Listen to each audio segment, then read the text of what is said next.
स्वागत है दोस्तों आप सभी का।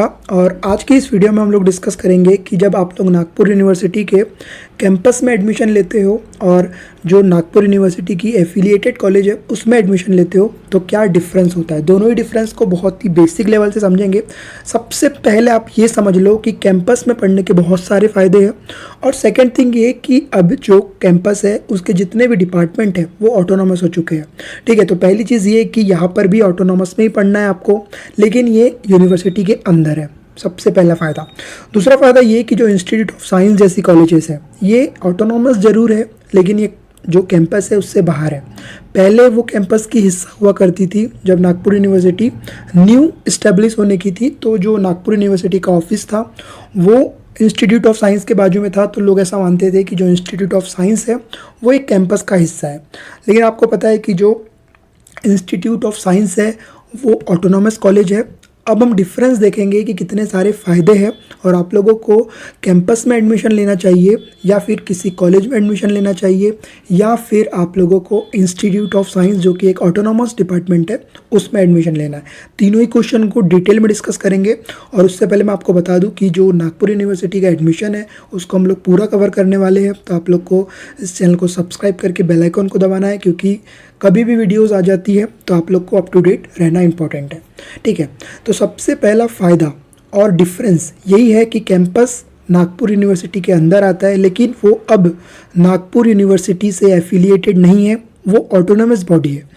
एग्जाम्पल का मतलब कि अगर एक डिपार्टमेंट ऑफ फिज़िक्स है तो department of physics as a individual वो एक ऑटोनॉमस है। केमिस्ट्री ऑटोनॉमस है, उसके बाद अगर आप लोग कोई और सब्जेक्ट में पीजी कर रहे हो तो वो ऑटोनॉमस है। कुछ डिपार्टमेंट स्टिल ऑटोनॉमस होने के हैं, लेकिन जो मैक्सिमम डिपार्टमेंट है वो ऑटोनॉमस है।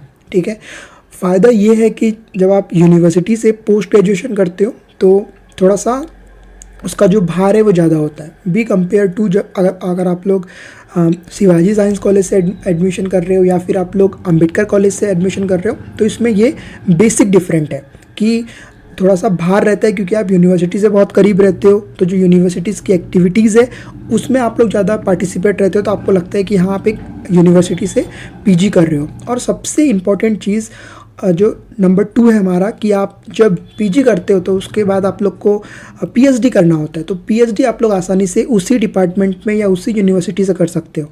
लेकिन क्या होता है जब आप लोग जो ऑटोनॉमस कॉलेजेस है या फिर एफिलिएटेड है जो नागपुर यूनिवर्सिटी से, just like as Ambedkar college हो गया, एसएफएस कॉलेज हो गया, शिवाजी साइंस कॉलेज हो गया, तो यहाँ पर आप लोग को जब पीएचडी आप लोग करते हो तो आपको चेंज करना पड़ता है। तो ये दो मेन डिफरेंस है, दोनों ही डिफरेंस को आप लोग समझ लो।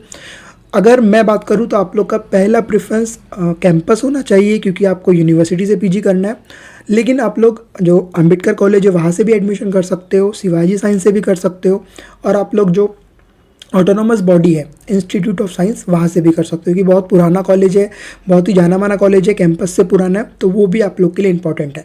तो दोनों और तीनों चीज़ों को आप लोग को ध्यान में रखना है। तो फर्स्ट प्रेफरेंस आपका होना चाहिए कि आप लोग जो एडमिशन है वो कैंपस से करो। सेकेंड में आप लोग प्रेफरेंस रख सकते हो कि Shivaji science, institute of science और डॉक्टर बाबा साहेब अम्बेडकर कॉलेज। तो इस वीडियो में इतना ही, नेक्स्ट वीडियो में लोग फिर मिलेंगे। जब तक के लिए जय हिंद, जय भारत।